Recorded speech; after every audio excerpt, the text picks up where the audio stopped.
There were 191 knights of the Mannerheim Cross. They were privates, non-commissioned officers, and officers. Men from different parts of Finland, from different backgrounds and serving in completely different roles. But their names were connected by one thing. The Mannerheim Cross, Finland's most prestigious wartime military decoration, awarded regardless of military rank for exceptional courage, decisive actions, or extraordinary leadership in combat. In this series, we are telling the stories of all 191 Knights of the Mannerheim Cross, one by one. Not simply their names, but their stories, where they came from, where they fought, what they did, and what happened to them after the war. During the first 3 episodes, we have traveled from the very first night all the way to night number 30. Now the journey continues. In this 4th chapter, we meet Knights of the Mannerheim Cross number 31 through 40, 10 more men, 10 different paths through war, and 10 stories of Finnish soldiers who found themselves in some of the most dangerous situations of the Continuation War. The year 1941 was a period of enormous change for the Finnish army. The offensive advanced across the Karelian Isthmus. Ladoga Karelia and East Karelia, forests, villages, roads, and rivers became battlefields. The Finnish advance could be rapid, but every new kilometer could require another battle. It was under these conditions that the stories of the next Knights of the Mannerheim Cross were written. Some led their soldiers from the front of an attack. Others operated in small groups dangerously close to enemy positions. Some faced situations in which a decision made within seconds could determine not only their own survival, but the fate of the soldiers fighting beside them. The Mannerheim Cross did not ask whether a man was a senior commander or an ordinary frontline soldier. What mattered was what he did when the situation became most difficult, and that is why each of these 191 stories is different. Some knights survived the war and lived for decades afterward. Others never returned home.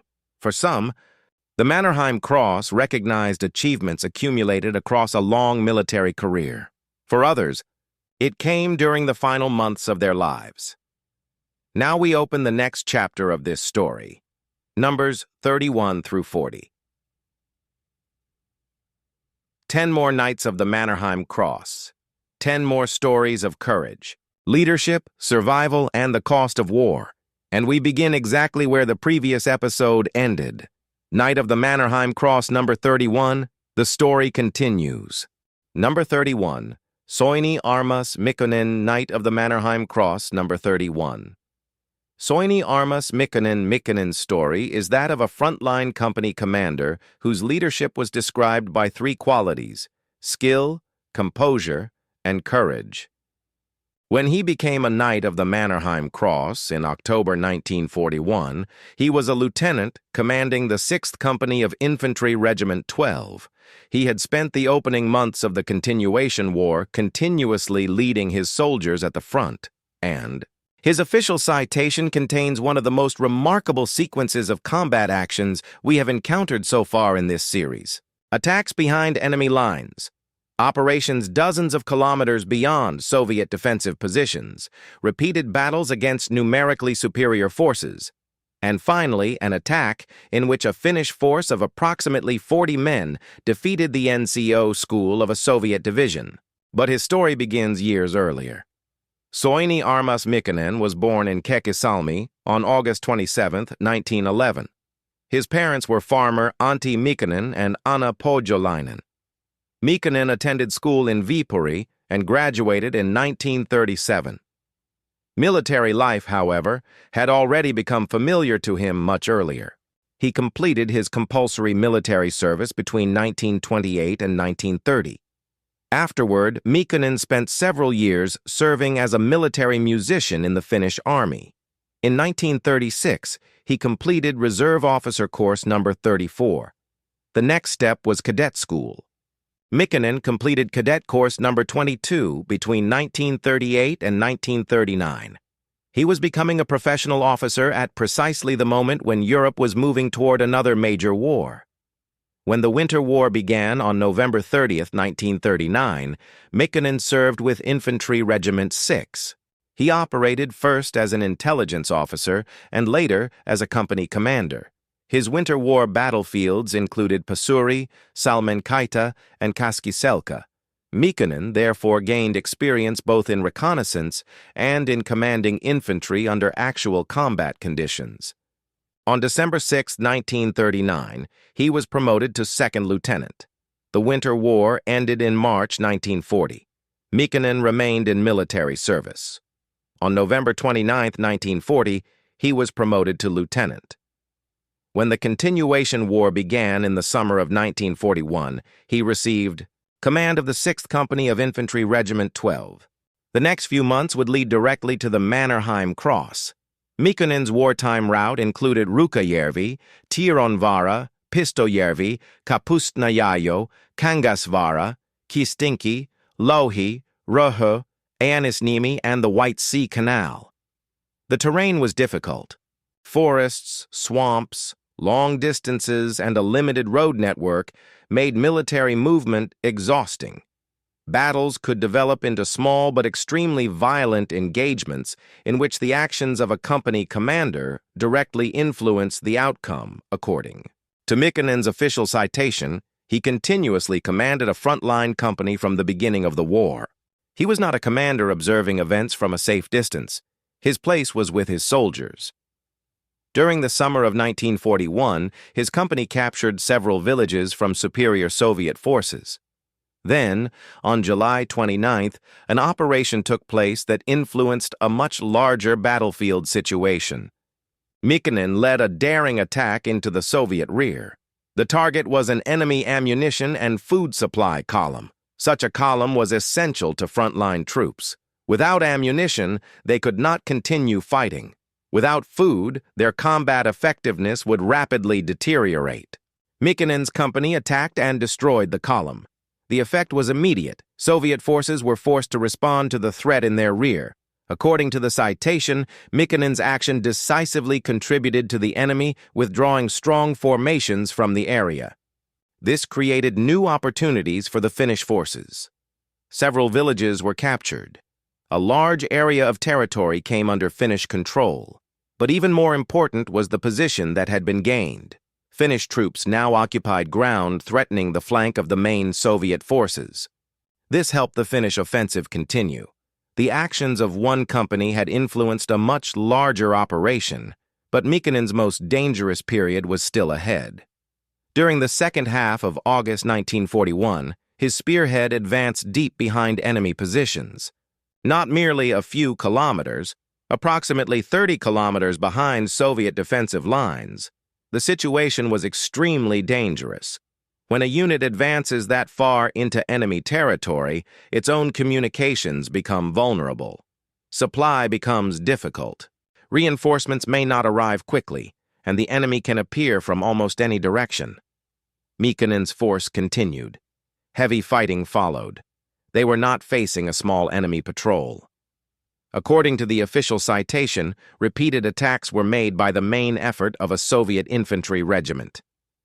The Soviet forces attempted again and again to break Mikkonen's positions. Mikkonen directed the defense. Attack after attack was stopped. His citation particularly emphasized his personal courage. Mikkonen did not merely organize the defense. He fought in a manner that demonstrated to his soldiers that their positions were to be held. The Soviet forces suffered heavy casualties.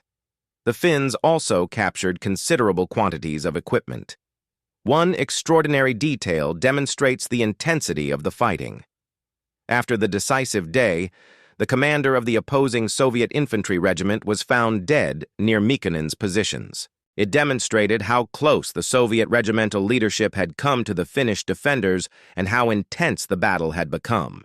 Then came another engagement, August 27, 1941. Mikkonen was again leading his company.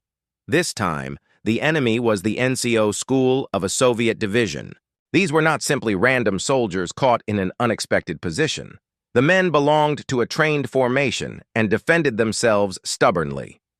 Mikkonen decided to attack. He did not remain behind his company. He moved to the front. According to the citation, Mikkonen advanced among the first men of a force numbering approximately 40 soldiers. The Finns struck the Soviet position. The fighting was fierce. The enemy resisted stubbornly, but Mikkonen's attack broke through. The Soviet formation was destroyed.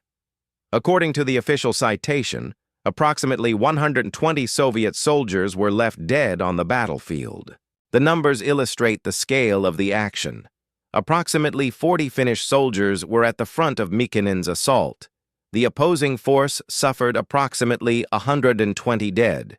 It was precisely the kind of action that brought Mikkonen to the attention of senior Finnish commanders. His leadership combined aggression with judgment. He could attack the enemy rear. He could defend isolated positions against superior forces, and when a direct assault became necessary, he personally led it from the front. On October 22, 1941, Commander-in-Chief Mannerheim appointed Lieutenant Soini Armas Mikkonen a Knight of the Mannerheim Cross, 2nd class. His knight number was 31. Mikkonen had recently turned 30 years old. His official citation described him as a skillful, cool-headed, and courageous company commander. But receiving the Mannerheim Cross did not end his war. Only 10 days. After his appointment on November 1, 1941, Mikkonen was wounded at Ruukajärvi. He survived and returned to service. On March 30, 1942, he was promoted to captain. Mikkonen continued commanding a company in Infantry Regiment 12 until 1943. Then his assignment changed. He became commander of the Jaeger Company of the 6th Division. A Jaeger Company was a mobile and aggressive formation. The assignment suited an officer whose earlier record had been built on rapid attacks, initiative, and the ability to lead soldiers through difficult situations. Mikkonen continued in this role during 1943 and 1944, but he would not live to see the end of the war. On February 13, 1944, Mikkonen was in the Jolmajärvi area. There his military journey ended. Captain Soini Armas Mikkonen was killed in action. He was 32 years old. A little more than 2 years had passed since he received the Mannerheim Cross. He was buried in the Heroes' Cemetery in Viapuri. Mikkonen's life was short, but his military career had already covered an extraordinary distance. Conscript, military musician, reserve officer, cadet, Winter War intelligence officer, company commander, and finally a frontline leader in the Continuation War. During the summer of 1941, his company captured villages from superior enemy forces. On July 29th, he attacked the Soviet rear and destroyed an ammunition and food supply column. The consequences influenced the battle across a much larger area. In late August, he advanced with his spearhead approximately 30 kilometers behind enemy defensive lines. There, his company faced repeated attacks by a Soviet infantry regiment. After the fighting, the enemy regimental commander was found dead near the Finnish positions. And on August 27th, Mikkonen led approximately 40 men in an attack against the NCO school of a Soviet division. The resistance was broken. Approximately 120 Soviet soldiers were left dead on the battlefield. These actions earned him the Mannerheim Cross. But his story continued. He fought on. He was wounded. He returned to service. He became a captain and later commanded the Jaeger Company of the 6th Division. When he was killed at Jolmajärvi in February 1944, he was still only 32 years old. Soini Armas Mikkonen, professional officer from Kekisalmi, Winter War veteran, frontline company commander, lieutenant, later captain, a man who led his soldiers dozens of kilometers behind enemy lines, killed at Jolmajärvi on February 13, 1944. Knight of the Mannerheim Cross, number 31. Number 32. Oiva Viljo Runka, Knight of the Mannerheim Cross, number 32. Oiva Viljo Runka's story is one of those accounts in which individual courage reached an extraordinary level. He was not a professional officer. He did not command a regiment or a battalion. When he became a Knight of the Mannerheim Cross in October 1941, He was a sergeant and squad leader in Infantry Regiment 12. Yet within only a few weeks, he experienced a series of situations that could easily have ended with his death. He led an attack against an enemy supply column. He defended a strong point until he was eventually alone. And when the enemy attacked again, Runke organized a counterattack on his own initiative, led it from the front, and personally captured a strongly defended enemy position. During that action, he was wounded, but his story begins years earlier. That Oiva Vilho Runke was born in Iisalmi on July 11, 1913. His parents were worker Juho Vil, Runke and Ida Maria Räsänen. Runke came from an ordinary Finnish working-class family. He attended elementary school and joined the Rovaniemi Civil Guard in 1931. The Winter War began in November 1939. Runke served as a rifleman. His wartime route took him to the northern front, Rovaniemi, Salla Joutsijärvi, Mäntyvaara, Kallunki. Conditions in northern Finland were extremely difficult. Cold, snow, and enormous distances exhausted soldiers while the Soviet advance still had to be stopped. Runke survived the Winter War. On March 30th, 1940, he was promoted to corporal, but peace did not last. In the summer of 1941, Finland was again at war with the Soviet Union. During the Continuation War, Runke served in Infantry Regiment 12. He was a squad leader. The regiment fought in the Pistojärvi and Kistinki areas. It was here that Runke's actions rapidly attracted attention. His official Mannerheim Cross citation emphasized his continuous personal courage and determination. It also praised his skill, initiative, and composure when leading both his squad and larger combat groups. The first major action mentioned in his citation took place on July 28, 1941. Runke belonged to a Finnish detachment, operating behind enemy lines. Operations in the enemy rear were always dangerous. Friendly forces were far away. The enemy could appear from any direction, and if the unit was discovered, its route back could quickly be cut. This time, the Finns discovered an extremely valuable target, a Soviet ammunition and food supply column. The column carried exactly what frontline troops needed to continue. Fighting pit ammunition-based foodware transport equipment, Runke did not wait for someone else to act. When the attack began, he was at the front. According to his official citation, he was the first to charge the column. Armed with a submachine gun, Runke attacked directly into the enemy formation. He personally destroyed several wagons together with their drivers. At the same time, he used his submachine gun to prevent enemy soldiers from escaping. The surprise was complete. The Soviet supply formation suddenly found itself under attack deep behind its own lines. But this was only the first of the actions mentioned in Runke's citation. The next came on August 13th. This time, Runke was defending. His squad occupied a strong point. Powerful Soviet force attacked. The enemy launched several consecutive assaults against the position. The fighting gradually wore down the Finnish defenders. Men were killed, wounded, or forced away from the position. Eventually, the situation became almost impossible. Runke was alone. One Finnish soldier, one strong point, and an attacking enemy force in front of him.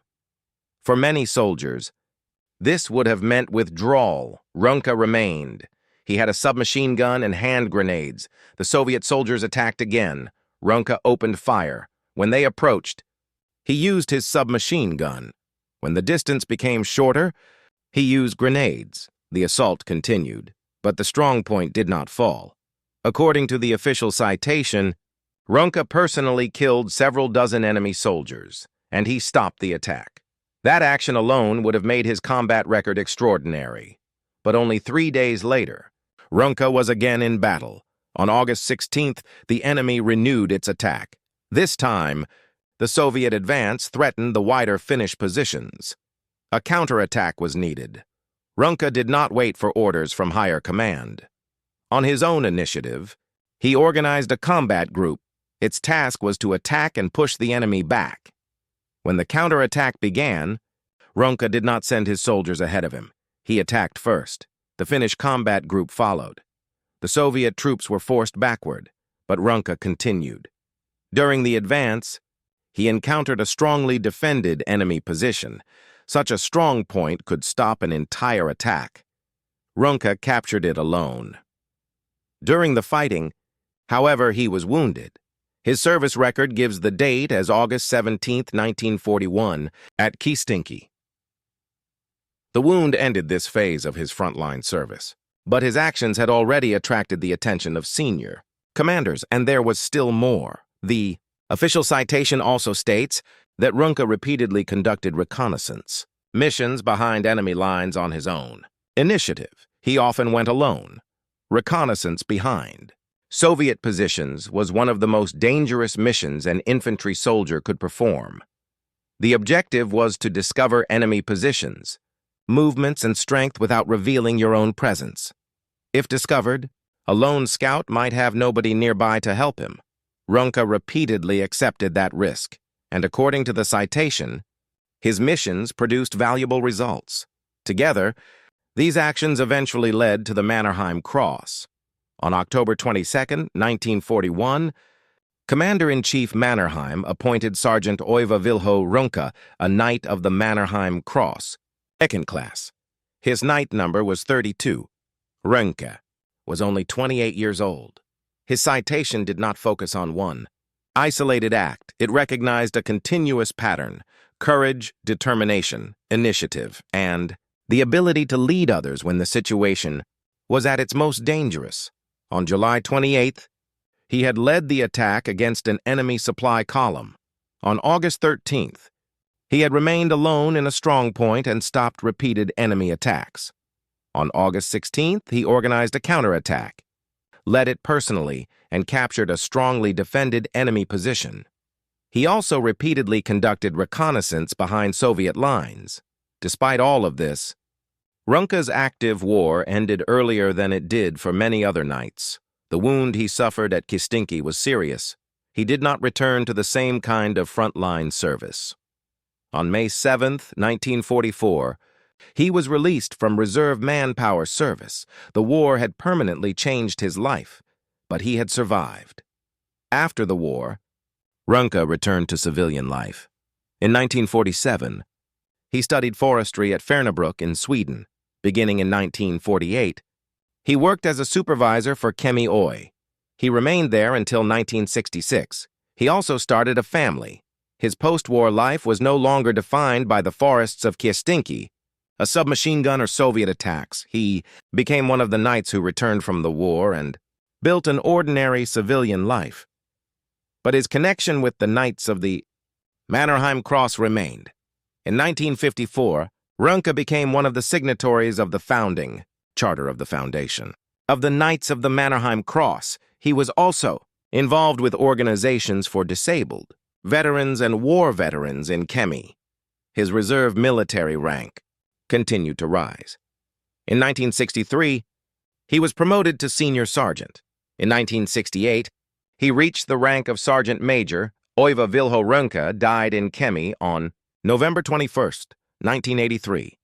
He was 70 years old. He was buried in the Southern Cemetery in Kemi. Runke's story is one of the clearest examples of why the Mannerheim Cross could be awarded regardless of military rank. He was not a general, not a colonel, not even an officer. He was a squad leader, but during the summer of 1941, his actions directly influenced the battles around him. Behind enemy lines, he led the attack against a Soviet supply column. When the defenders of his strong point were gradually reduced, he eventually remained alone. A submachine gun, hand grenades, and an attacking enemy force. Runke held the position. 3 days later, he was again the first man forward in an attack. This time, he was wounded. Only a few months later, his name was added to the Knights of the Mannerheim Cross. Oiva Vilho Runke, a working-class son from Iisalmi Winter War veteran at squad. Leader, sergeant, later sergeant major, the soldier who remained alone in his strong point and held it. Knight of the Mannerheim Cross, number 32. Number 33, Viljo Frithiof Salminen, Knight of the Mannerheim Cross, number 33. Viljo Fritiof Salminen. Salminen was a very different kind of knight from many of the men we have met before. He did not fight through forests with a submachine gun or lead an infantry company into an attack. His battlefield was the sky. When he became a knight of the Mannerheim Cross in November 1941, he was a flight master and an experienced bomber pilot. By then, he had completed a total of 105 combat flights during the Winter War and the Continuation War. Viljo Fritiof Salminen was born in Askola on August 11, 1905. His parents were blacksmith Mauno Salminen and Aliina Helenius. Salminen attended elementary school and became involved in aviation while still young. He received pilot training on a civil guard course in Viapuri in 1924. That same year, he began his compulsory military service in Finnish naval aviation. During 1925 and 1926, he completed an aviation NCO course. Salminen made aviation his career. He served as an NCO pilot from the 1920s onward and continuously expanded his training. In 1928, he completed the Air Force NCO course. In 1932, a fighter course. In 1933, a military radio operator qualification. In 1936, inspection pilot and instrument flying courses. In 1938, training on twin-engine aircraft.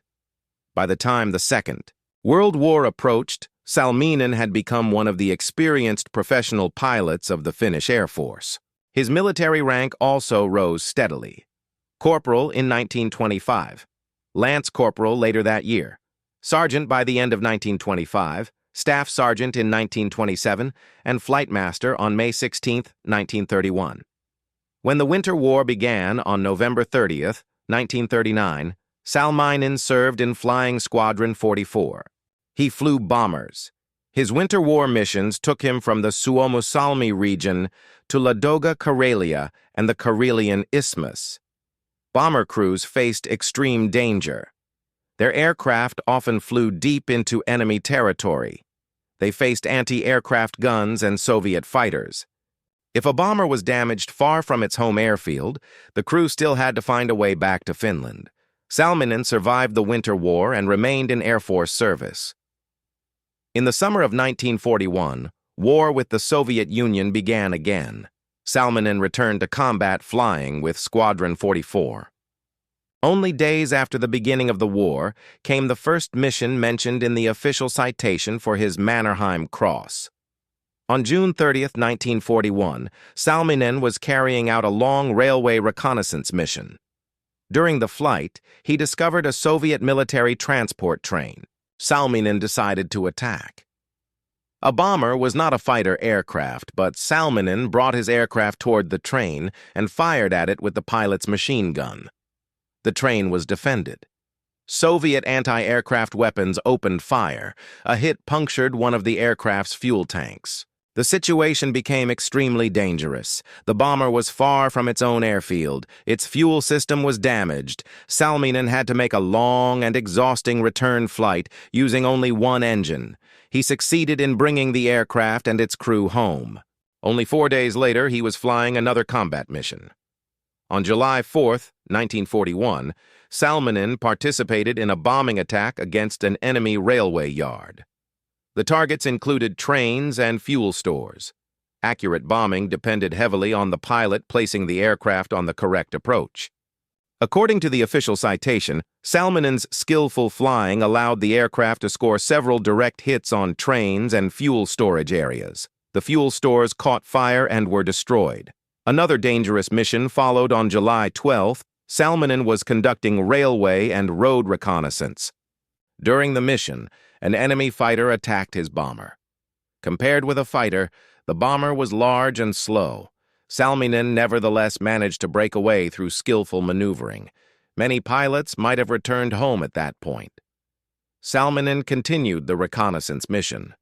Then the situation became even more dangerous. His aircraft was attacked again. This time, 2 of the enemy's newest fighters were involved. Salminen again had to evade the attacks. According to the citation, his courage and flying skill saved both the aircraft and its crew. Salminen was not a fighter pilot. His task was not to search for aerial combat, but as a bomber pilot, he had to keep a heavy aircraft alive when enemy fighters were trying to shoot it down. On August 7, 1941, Salminen received another bombing mission. The target was enemy shipping in a harbor on Lake Ladoga. The harbor was protected by heavy anti-aircraft fire. As the Finnish bomber approached, the defensive fire became extremely intense. The pilot had a decision to make: abort the mission or continue directly through the fire. Salminen continued. According to the official citation, he remained calm and completed the mission despite the heavy anti-aircraft fire. His skill made the successful bombing attack possible. This demonstrated a characteristic that repeatedly appeared in descriptions of Salminen's missions. He did not lose his composure when the situation became dangerous. He remained focused on the mission, and he brought his aircraft home. On October 11, 1941, Salminen was once again on a bombing mission. The targets were trains moving along the Murmansk Railway. The railway was an important Soviet transportation route in the north. Disrupting its traffic had military significance. Salminen guided his bomber into the attack. According to the citation, his precise flying allowed the aircraft to score several direct hits on a train. Several railway cars were destroyed. By this point, Salminen had completed an enormous number of combat missions: the Winter War, the Continuation War, reconnaissance, bombing missions, enemy fighters, anti-aircraft fire, damaged aircraft, and return flights when reaching home had been far from certain. On November 5, 1941, Commander-in-Chief Mannerheim appointed Flight Master Viljo Fritiof Salminen a Knight of the Mannerheim Cross, 2nd class. His Knight number was 33. At the time, Salminen served as a pilot in the first flight of Flying Squadron 44. His official citation described him as a courageous and exceptionally skilled bomber pilot. His 105 combat flights during the Winter War and Continuation War demonstrated the scale of his experience. But the Mannerheim Cross was not awarded simply because of the number of missions. The individual actions also mattered.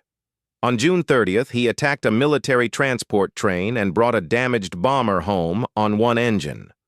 On July 4th, he helped destroy trains and fuel stores. On July 12th, he survived repeated fighter attacks and still continued his reconnaissance mission. On August 7th, he flew through intense anti-aircraft fire and completed the bombing attack. On October 11th, his aircraft scored direct hits on a train on the Murmansk Railway. His war continued after receiving the Mannerheim Cross. Salminen later served with Flying Squadron 46 and Flying Squadron 48. He was also sent to Warsaw for Dornier aircraft training during 1941 and 1942. His service continued over the Karelian Isthmus, East Karelia, and the Northern Front. Salminen remained in the Finnish Air Force until the final stages of the war. He left active military service on August 11, 1945. His post-war life was completely different.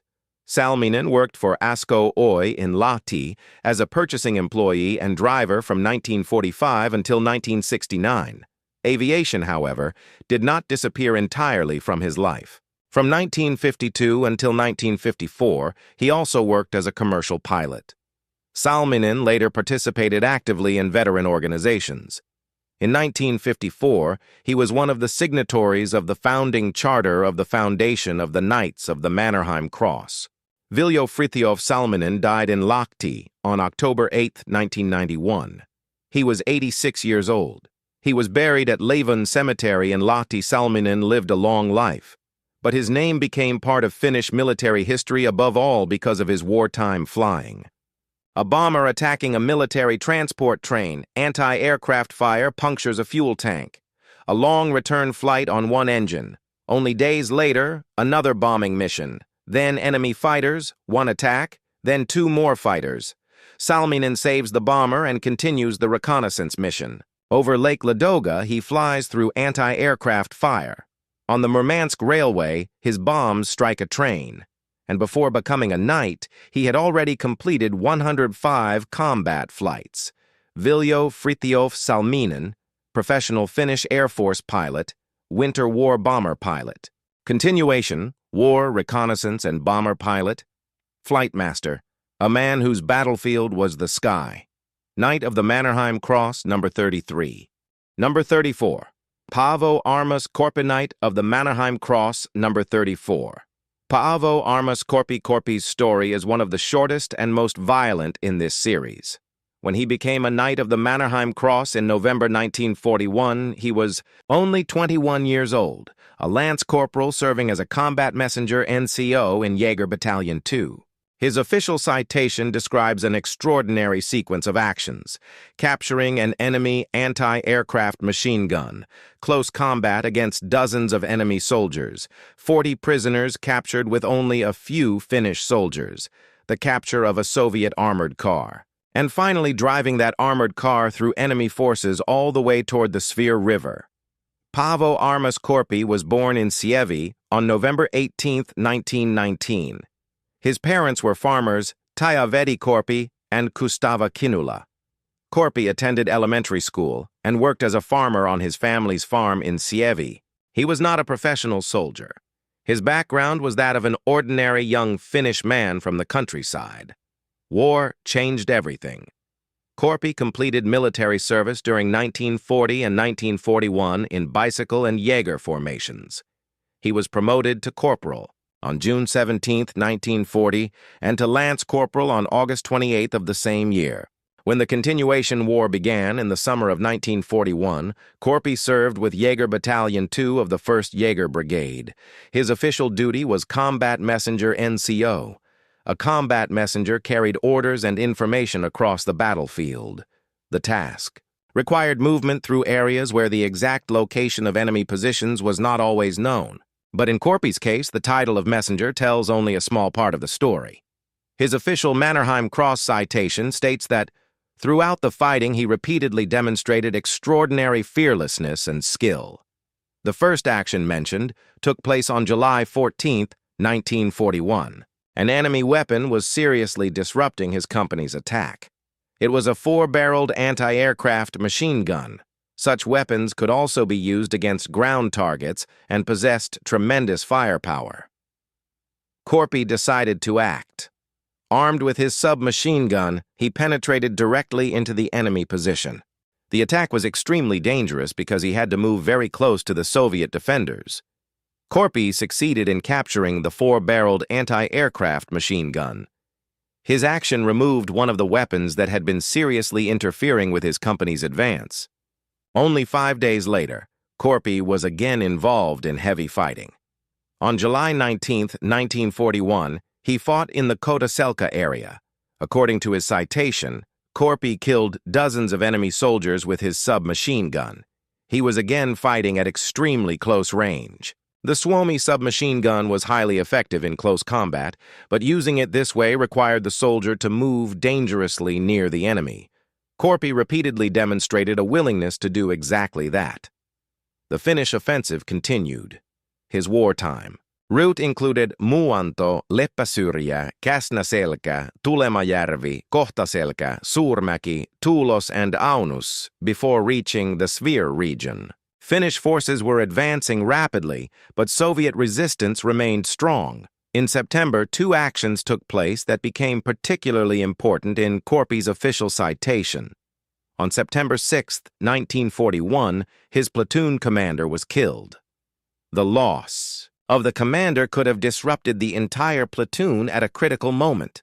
Korpi acted immediately. Together with 3 other Finnish soldiers, he continued fighting. A considerable enemy force was in front of them. Korpi used his submachine gun at close range. According to the citation, he killed 20 enemy soldiers. But the action did not end there. Korpi and his 3 comrades captured 40 Soviet soldiers, 4 Finns, 40 prisoners, and 20 enemy soldiers killed. Their actions cleared the route toward the platoon's objective. This was a situation in which the actions of one NCO directly influenced the advance of an entire platoon. Then, only 1 day later, came an even more unusual incident. On September 7, 1941, Korpi was operating with two comrades. They captured a light Soviet armored car. Instead of simply leaving it as captured equipment, Korpi immediately decided to use the vehicle against the enemy. He climbed inside and drove forward. The Soviet troops opened heavy defensive fire. Korpi continued. The captured armored car moved at the very front of his company's advance toward the objective. Korpi used the vehicle's machine gun against Soviet troops. According to his citation, he destroyed 4 enemy trucks along the way, but he still did not stop. Korpi drove the captured armored car directly through Soviet forces. His objective was the shore of the Svir River. Despite heavy enemy fire, he succeeded in breaking through. At the same time, he kept the route open for the Finnish formations following behind him. This incident reveals much about Korpi's style of fighting. He immediately exploited opportunities. Capturing an enemy armored car was not the end of the operation. The captured vehicle became a weapon for the next attack. Korpi's actions were quickly noticed by senior commanders. On November 13, 1941, Commander-in-Chief Mannerheim appointed Lance Corporal Paavo Armas Korpi, a Knight of the Mannerheim Cross, 2nd class. His knight number was 34. Korpi was only days away from his 22nd birthday. His official citation described him as a soldier and command group leader who had shown unwavering fearlessness and skill throughout the fighting. But his story soon reached a tragic conclusion. The Finnish advance continued toward Karhumäki and Povensa during the final months of 1941. Korpi remained with his unit. His wartime route continued through Petrozavodsk and Karhumäki toward Povensa. In December 1941, Finnish forces were fighting around Povensa at the northern end of Lake Onega. On December 8th, Paavo Korpi disappeared. His body was not recovered. According to the foundation of the Knights of the Mannerheim Cross, he was later commemorated as left on the battlefield and blessed into the hero's cemetery at Sievi. Korpi was 22 years old. Only 25 days had passed since he received the Mannerheim Cross. His military career had been extremely short, but an extraordinary amount had happened within only a few months. On July 14th, he penetrated into an enemy position and captured a 4-barreled anti-aircraft machine gun. On July 19th at Kotaselka, he killed dozens of enemy soldiers with his submachine gun. On September 6th, after his platoon commander was killed, he continued fighting with 3 comrades. 20 enemy soldiers were killed. 40 were captured. The route to the platoon's objective was opened. The following day, Korpi and 2 comrades captured an enemy light armored car. He drove it directly at the front of the attack, destroyed 4 trucks along the way, broke through Soviet troops, and continued all the way toward the Svir River. On November 13, 1941, he became a Knight of the Mannerheim Cross. Less than 1 month later, he disappeared at Povensa. Paavo Armas Korpi, farmer from Sievi. Combat messenger of Jaeger Battalion 2, Lance Corporal. Soldier who captured an enemy anti-aircraft gun. Soldier who turned a captured Soviet armored car against its former owners. A man described in his official citation as unwaveringly fearless. Missing at Povensa on December 8, 1941. Only 22 years old. Knight of the Mannerheim Cross, number 34. Number 35. Tauno Johannes Ziri, Knight of the Mannerheim Cross, number 35. Tauno Johannes Viri. Tauno Viri's story is that of a professional officer who commanded hundreds of soldiers, yet was repeatedly willing to place himself at the front when the situation became most dangerous. When his battalion needed to reach the enemy rear, Viri personally led the maneuver. When 7 layers of barbed wire blocked the advance, he took wire cutters and began opening the route himself. When enemy bunkers had to be destroyed, he personally participated. And when Soviet troops suddenly attacked his battalion command post, Viri gathered the soldiers around him into a combat group and led them into battle. Tauno Johannes, Vieri was born in Ilatornio on December 16, 1908. His parents were Juho Arturi Vieri and Kaisa Maria Yolma Vieri. Graduated from Tornio Secondary School in 1927, military. Life had already become familiar to him while he was young. He belonged to the Ilatornio Civil Guard from 1923 until 1927. Vieri completed his compulsory military service during 1927 and 1928. He then attended Reserve Officer School, completing Reserve Officer course number 15. The next step was Cadet School. Vieri completed Cadet course number 12 between 1929 and 1930. He became a professional officer, but alongside his military career, Vieri was also an exceptional athlete. In 1929, he became an academic world champion in both shot put and discus. He also won several academic and Finnish Army championships. Physical fitness, competitiveness, and determination were therefore part of Vieri's character long before the war. During the 1930s, his military career progressed steadily. He served as a junior officer, instructor at Reserve Officer School, adjutant and company commander. Vieri also completed several specialist military courses. In 1939, he was accepted as a student at the Finnish War College, but in November that year, everything changed. On November 30th, 1939, the Soviet Union invaded Finland. The Winter War had begun. Vieri served as a company commander. His Winter War battlefields included Raju, Leipasuo, Kamara, Pilpula, Karisalmi, and Tali. The fighting on the Karelian Isthmus gave him experience commanding troops under the pressure of a numerically superior enemy. After the Winter War, Vieri remained in the Finnish Army. On May 23, 1940, he was promoted to captain. When the Continuation War began in the summer of 1941, Vieri initially served at the headquarters of the 10th Division. Soon he received another assignment. He became commander of the 1st Battalion of Infantry Regiment, 43. It was while commanding this battalion that Vieri performed the actions that led to the Mannerheim Cross. During the summer of 1941, the Finnish army advanced across the Karelian Isthmus. Vieri's battalion fought in areas including Nuijama, Hiitola, and Raisala. On August 15, 1941, Vieri was at Timoskala near Raisala. An encirclement battle was underway. The Soviet forces were withdrawing. If they escaped in good order, they could establish another defensive line.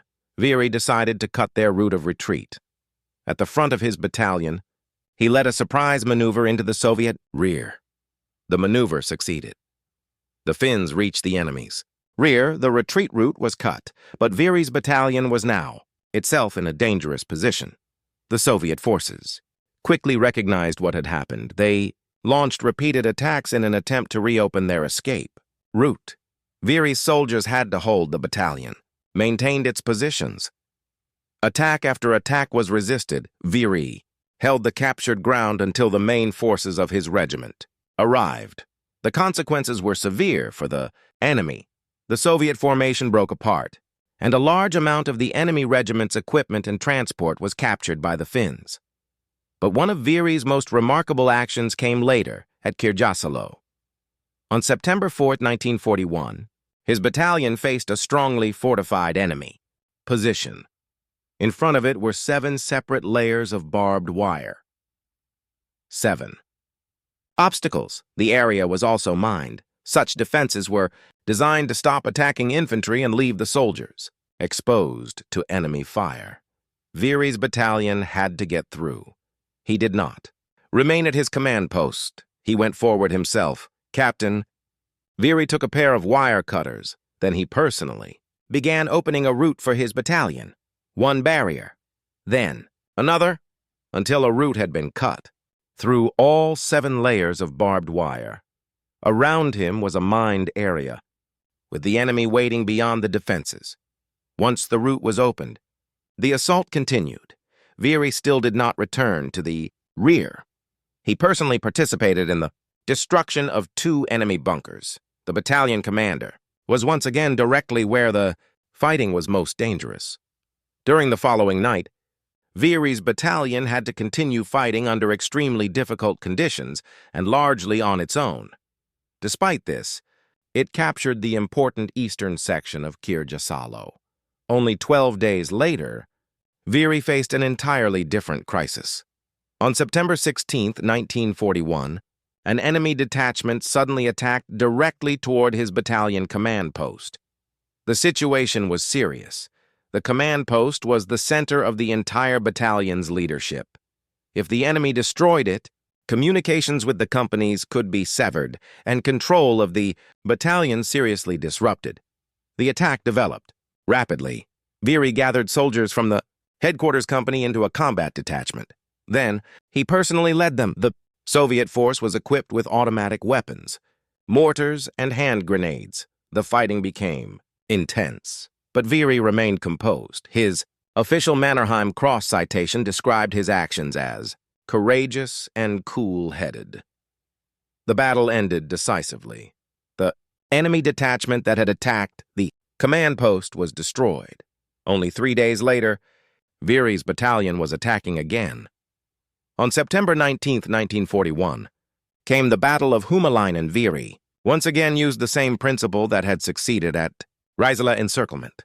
His battalion maneuvered around the enemy flank and cut the Soviet route of retreat. The consequences appeared quickly. The occupied village was captured. The Finns took considerable quantities of enemy equipment, but the speed of the attack had another important effect. The Soviet troops had no time to destroy the village or the nearby barracks area before withdrawing. When Veery's actions during 1941 are examined together, a clear picture of his leadership emerges. At Raisala, he personally led his battalion into the enemy rear. At Kirjasalo, he entered a mined area and cut a route through 7 layers of barbed wire. He participated in destroying enemy bunkers. When his command post was attacked, he rapidly organized a combat group and led it into battle. At Humalainen, he again maneuvered around the enemy and cut its retreat route. Veery's official citation also emphasized his effect on the soldiers around him. His courage, willpower, rapid decision-making, initiative, and determination were considered to have continuously strengthened the offensive spirit and fighting morale of both his battalion and the entire regiment. On November 13, 1941, Commander-in-Chief Mannerheim appointed Captain Tauno Johannes Veery a Knight of the Mannerheim Cross, Sin class. His knight number was 35. Veery was 32 years old, but his war continued. On April 26, 1942, he was promoted to major. He later became a battalion commander in Infantry Regiment 22, serving in that position from 1942 until 1944. In 1944, Veery also served as Chief of Staff of the 20th Brigade and later as Training Officer and Chief of Staff of Infantry. Regiment 7. His wartime journey continued from the Svea bridgehead to the heavy battles of 1944 around Viapuri, Justilankangas, and Tolvajoki. The end of the war did not end Veery's difficulties. After the war, Finnish authorities uncovered the weapons cache. Operation created in preparation for the possibility that Finland might be occupied. Veery was arrested in connection with the case. He spent a total of 23 months in detention between 1945 and 1947. On April 15, 1947, he left active military service. The following year, Veery moved to Sweden. In 1952, he left Europe. His new home was Canada. Veery settled in Vancouver and worked for the local telephone company.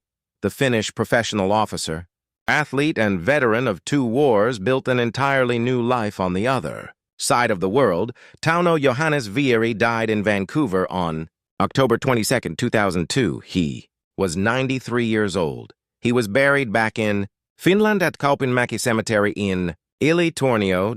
Veery's life had covered an extraordinary distance, from a young civil guard member in Ylitornio to an athlete, an academic world champion, a cadet, a professional officer, a winter war company commander, a continuation, war battalion commander, and finally a Knight of the Mannerheim Cross.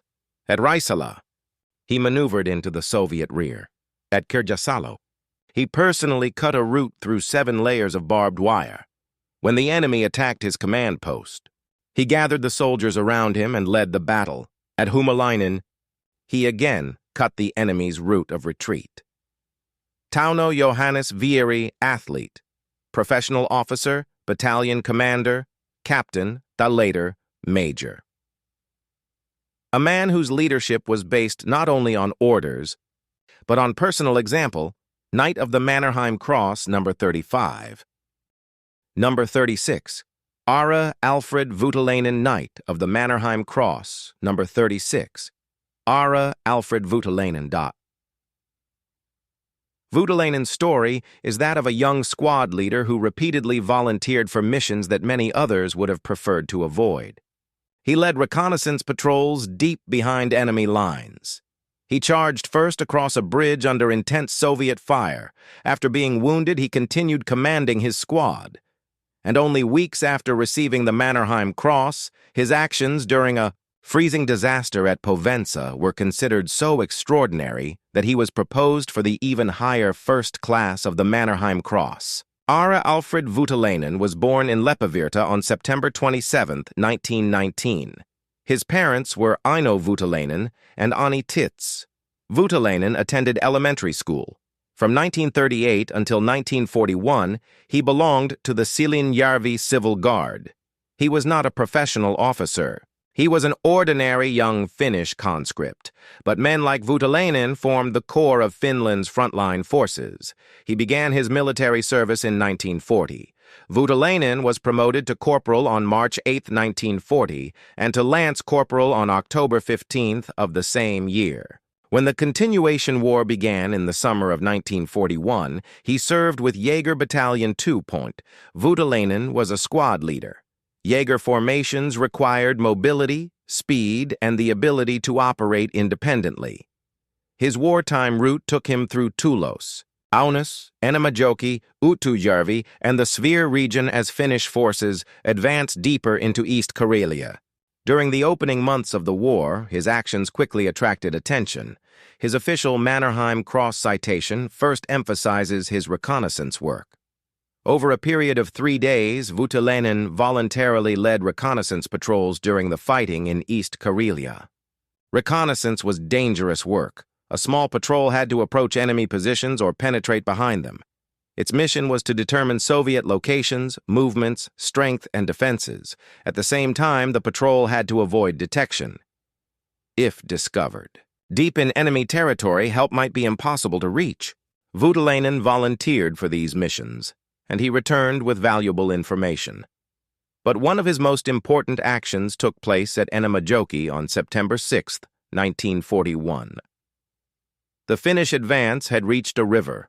Soviet forces were able to fire on the crossing point. Crossing a bridge under enemy fire is one of the most dangerous situations infantry soldiers can face. There is almost no cover.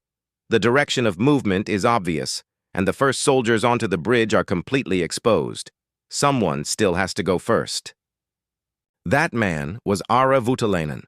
According to his official citation, he ignored the intense enemy fire and charged across the bridge before anyone else.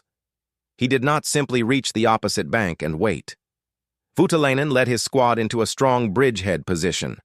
Establishing the bridgehead was essential. Without it, the troops following behind could be trapped on the exposed crossing. The Soviet defenders had to be pushed far enough away to allow more Finnish soldiers across.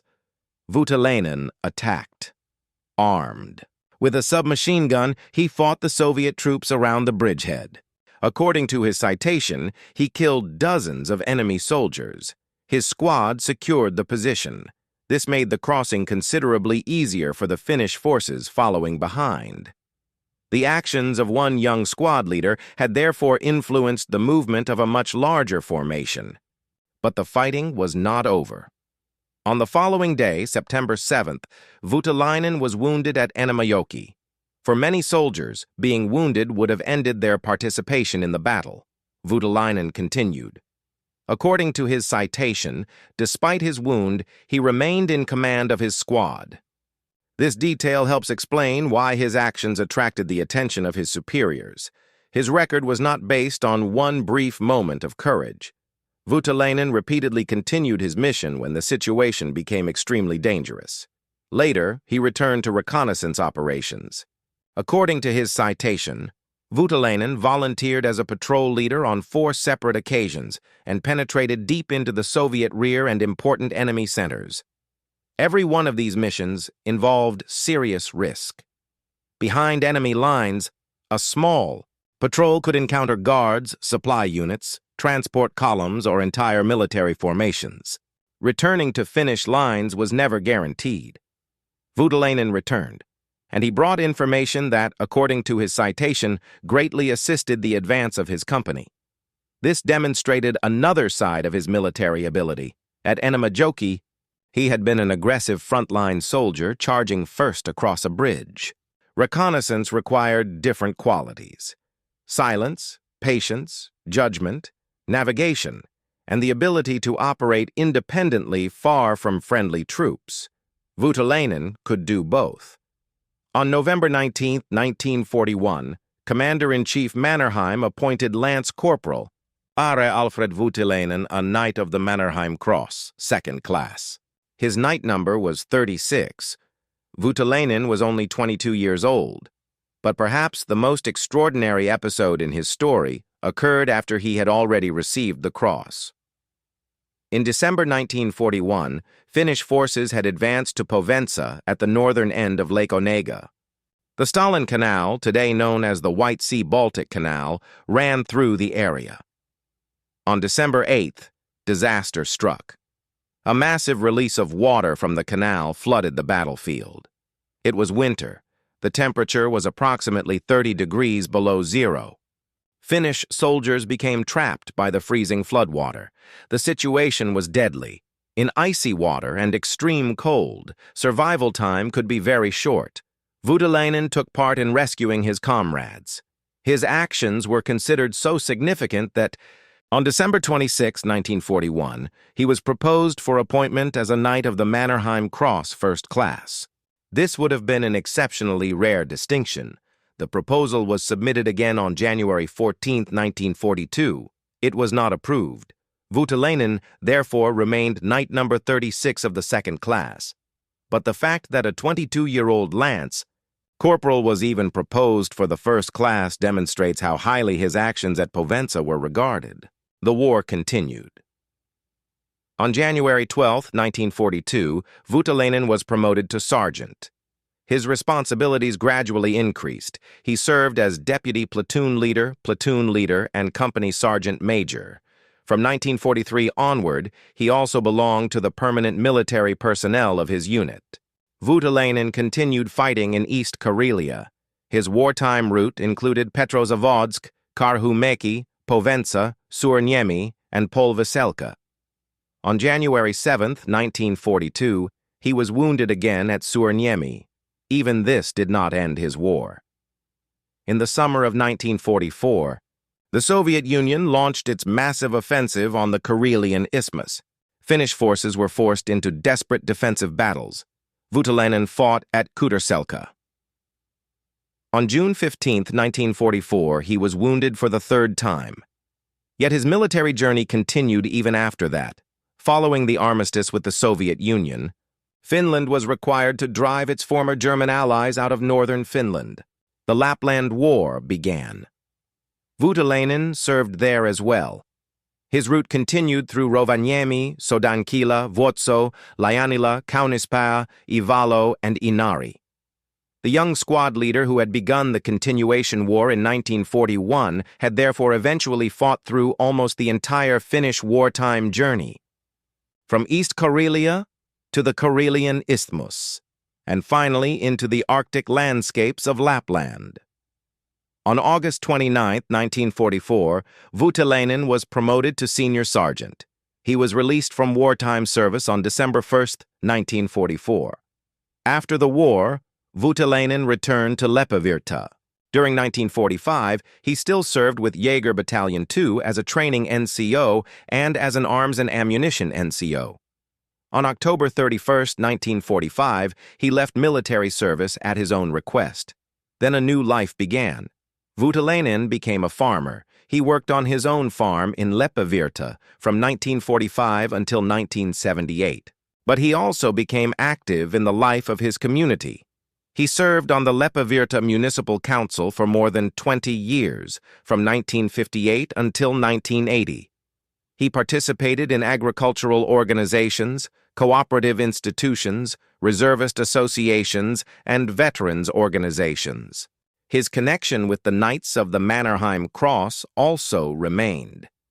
Voutilainen later served as both a deputy member and a full member of the Council of the Foundation of the Knights of the Mannerheim Cross.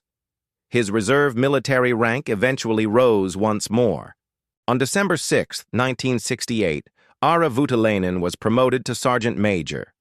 Ara Alfred Voutilainen died in Leppävirta on April 10, 2000. He was 80 years old. He was buried at Kaipolanmäki Cemetery in Leppävirta.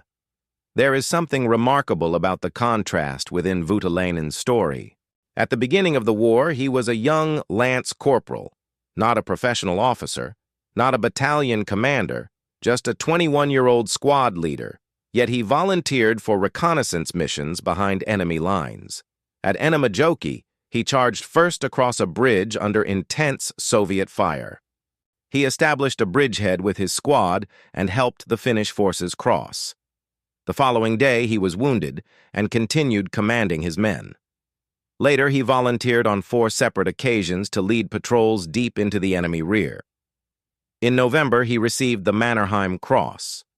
And only weeks later, in freezing conditions at Povenza, he helped rescue comrades trapped by floodwater in temperatures around 30 degrees below zero. His actions led to a proposal for the first class of the Mannerheim Cross. Are Alfred Voutilainen, farmer from Leppävirta, squad leader. Reconnaissance patrol leader, soldier wounded 3 times in war. Lance corporal, later sergeant major, the man who charged first across the bridge at Enämäjoki. Knight of the Mannerheim Cross, number 36. Number 37. Veikko Saarelainen, Knight of the Mannerheim Cross, number 37. Veikko Saarelainen. Saarelainen's story is one of those cases in which the reason for the Mannerheim Cross can be seen in one extraordinarily violent combat situation. He was not an officer. He did not command a battalion or a company. When he became a Knight of the Mannerheim Cross in November 1941, he was a corporal and machine gunner in Jaeger Battalion 3. But during July 1941, he found himself in a situation where one man, one machine gun, and only a few decisive moments affected the fate of an entire enemy transport column. Veikko Saarelainen was born in Kontiolahti on September 13, 1919. His parents were farmer Pekka Saarelainen and Vapu. Vakanainen Pirosta Saarelainen attended elementary school and worked as a farmer on his family's farm in Pusonkila before the war. He was not a professional soldier. His background was that of an ordinary young Finnish man from the countryside. War changed everything. Saarelainen completed his military service between 1940 and 1942. When the continuation war began in the summer of 1941, he served as a machine gunner in Jaeger Battalion 3. The battalion belonged to the 1st Jaeger Brigade. Finnish Jaeger formations were mobile units intended to advance rapidly, exploit openings in enemy defenses, and strike deep when opportunities appeared. For a machine gunner, this meant considerable responsibility. A machine gun could produce tremendous firepower in only a short period. It could stop an attack, support advancing infantry, or close an entire road to the enemy. But firing also made the machine gunner an important target. Once the weapon opened fire, the enemy quickly knew where it was located. Saarelainen's wartime route included Kilpivaara, Lehmivaara, Uuksu-Jalovaara, Loimola, Syskyjärvi, Ruhtinanmäki, Ruokojärvi, Pitkäranta, Ylä-Uuksu, Uusikylä, Salmi, and Aunis. The summer of 1941 was a period of intense Finnish offensive operations in Ladoga, Karelia. Roads were vital. Soldiers, supplies, ammunition, and vehicles moved along them. On July 18, 1941, Saarelainen was wounded at Salmi. Despite this, his war continued. Only 9 days later, on July 27th, came the battle that became the central event in his Mannerheim Cross. Citation. The location was the junction of the Salmi and Tulemajärvi roads. Saarelainen was traveling with a machine gun vehicle. When enemy vehicles completely surprised him, the situation changed within seconds. Soviet or trucks appeared in front of him. Saarelainen understood that there was little time. If the vehicles continued forward, the Finnish troops could face a serious threat. He brought his machine gun into action. Saarelainen placed it in the middle of the road. Then he opened fire. The first group consisted of 6 Soviet trucks. The machine gun began firing. According to his official citation, Saarelainen destroyed all 6 vehicles. But the battle was not over. A second Soviet column appeared. From the direction of Salmi, this time there, were 14 trucks. Several were filled with soldiers. Saarelainen remained in the middle of the road behind his machine. Done, and he was already wounded. Still, he did not withdraw. He turned the machine gun toward the approaching column and opened fire. Again, trucks offered little protection against sustained machine gun fire. Drivers were exposed. Soldiers riding in the vehicles had very little cover. Saarelainen fired directly into the column. One truck stopped, then another. The machine gun continued firing.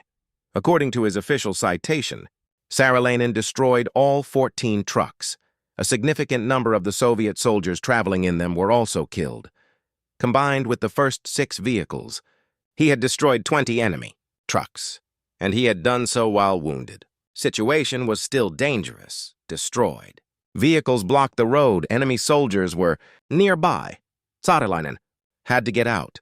According to the citation, his own fire had opened a route for him. He then continued his journey with determination. The incident demonstrates how powerful one correctly positioned machine gun could be, but the weapon alone achieved nothing. It required a soldier who remained at his position, who aimed, who continued firing, and who refused to give up, even though he was already wounded. Saarelainen required hospital treatment, but he returned to service. His official citation states that after leaving hospital, he continued to serve as a skillful and courageous machine gunner. That is an important part of his story. The Mannerheim Cross was not based only on one extraordinary moment. Saarelainen continued to demonstrate reliability and courage at the front. On October 3, 1941, he was promoted to corporal. On November 19, 1941, Commander-in-Chief Mannerheim appointed Corporal Veikko Saarelainen a Knight of the Mannerheim Cross. Second class, his knight number was 37. Saarelainen was only 22 years old. The central event in his official citation remained the fighting at the Salmi-Tulemajärvi road junction on July 27. The first 6 trucks, then 14. More 20 in total, and in front of them, a wounded Finnish machine gunner. Receiving the Mannerheim Cross did not end his war. Saarelainen continued serving with Jaeger Battalion 3 until 1944. His wartime route continued through Aunus-Makino, the Svir region, Ostretsina, Latva, Petäjäselkä, Karhumäki, and Povensa. On January 4, 1942, Saarelainen was wounded again at Povensa. It was his second wartime wound. Once again, he survived, and once again his military service continued. On July 20, 1943, he was promoted to Lance Corporal. He remained a machine gunner in Jaeger Battalion 3. By the final stages of the war, he had experienced much of the continuation war. The offensive through Ladoga, Karelia Aunus, the Svir Karhumäki, Povensa, the long period of positional warfare, and finally the Finnish withdrawal. On November 30, 1944, Saarelainen was released from military service. He was 25 years old. The war had taken several years of his youth, but he had survived. After the war, Saarelainen returned to civilian life. He studied commerce at the Finnish Cooperative School in Helsinki. He then worked for cooperative organizations in Vuonislahti and Lieksa. In 1956, Saarelainen became a store manager for Osuusliike Pielinen in Pielisjärvi. He remained in that position until 1968. Saarelainen also became active in veterans organizations. He was a founding member of the Leaks of Frontline Veterans. Association. His connection with the Knights of the Mannerheim Cross remained strong as well. In 1954, Saarelainen was one of the signatories of the founding Charter of the Foundation of the Knights of the Mannerheim Cross. He, therefore, helped establish an organization created to preserve the legacy of the Knights and support them and their families. His reserve military rank later rose once more. On June 4, 1968, Veikko Saarelainen was promoted to sergeant, but his life was shorter than that of many other knights who survived the war. Veikko Saarelainen died in Pielisjärvi on December 26, 1968. He was 49 years old. He was buried at Tainjankoski Cemetery in Imatra. Saarelainen's life was more than a single battle. He was a farmer's son, a soldier of Jaeger Battalion, 3A machine gunner. Veteran, wounded twice after the war, he became a commercial employee and store manager. But his name entered Finnish military history above all because of one day in July 27, 1941, the Salmi-Tulemajärvi Road Junction. One machine gunner is surprised by enemy vehicles. He places his machine gun in the middle of the road. The first 6 trucks are destroyed. Then another column appears. 14 vehicles, several filled with soldiers. Saarelainen is already wounded, but he keeps firing. One vehicle after another stops. Eventually, all 14 are destroyed. 20 enemy trucks in total, and a significant number of the soldiers traveling in them. Saarelainen opens a route for himself with his machine gun and continues his journey. That action led to his appointment as a Knight of the Mannerheim Cross. Veikko Saarelainen, farmer's son from Kontiolahti, machine gunner of Jaeger Battalion, 3, soldier wounded twice in war. Corporal, later sergeant. Died in Pielisjärvi on December 26, 1968, Knight of the Mannerheim Cross, number 37. Number 38, Aino Edvin Wenelainen, Knight of the Mannerheim Cross, number 38. Aino Edvin Wenelainen, Aino. Wenelainen's story is that of an exceptionally young submachine gunner whose courage attracted attention during the opening weeks of the Continuation War. He destroyed a truck filled with enemy soldiers. He maneuvered behind a Soviet machine gun position and eliminated its crew. Then he returned under intense enemy fire to carry a wounded Finnish soldier to safety. Later, he attacked an enemy bunker with hand grenades and destroyed its entire crew. All of this happened before Aino Wenelainen had even reached his 21st birthday. Aino Edvin Wenelainen was born in Turku on March 1, 1921. His parents were blacksmith Aino Wenelainen and Edla Emilia Kajander. Wenelainen attended elementary school and vocational school. He was not a professional soldier. When the Continuation War began in the summer of 1941, he was a conscript serving in Jaeger Battalion 4. His role was that of a submachine gunner. Finnish Jaeger units relied on speed, initiative, and aggressive action. The submachine gun was especially effective at close range, but that also meant its operator often had to get dangerously close to the enemy. Wenelainen proved exceptionally capable in exactly these situations. Jaeger Battalion 4 participated in the Finnish advance through Ladoga Karelia and later deeper into East Karelia. Wenelainen's wartime route included Korpiselka, Pitkaranta, the Tulos River, the Svir, Petrozavodsk, Karhumäki, and the Stalin Canal region. The first action mentioned in his official Mannerheim Cross citation took place on July 21, 1941, at Salmi. The war was still in its opening phase. Wenelainen encountered a Soviet truck. The vehicle was fully loaded with enemy soldiers. The situation was extremely dangerous. If the soldiers had time to leave the truck and spread into the surrounding terrain, one Finnish soldier could rapidly find himself facing overwhelming numbers. Wenelainen acted immediately. He attacked with his submachine gun. According to his official citation, he destroyed the fully occupied enemy truck without allowing a single enemy soldier to escape. Only 3 days later came an even more dangerous action. On July 24, 1941, Wenelainen was fighting at Kaukojärvi, A Soviet machine gun position was threatening the Finnish advance. A properly positioned machine gun was one of the most dangerous weapons on an infantry battlefield. It could dominate open ground and stop an entire attacking formation. A frontal assault against such a position could result in severe casualties. Venäläinen chose another approach. He began maneuvering around the Soviet position. His objective was to reach the rear of the machine gun nest. This required moving dangerously close to enemy troops. If discovered, he could easily have been killed. Venäläinen succeeded. He reached the rear of the position, then he attacked. According to his official citation, Venäläinen destroyed the enemy soldiers manning the machine gun. The position had been silenced.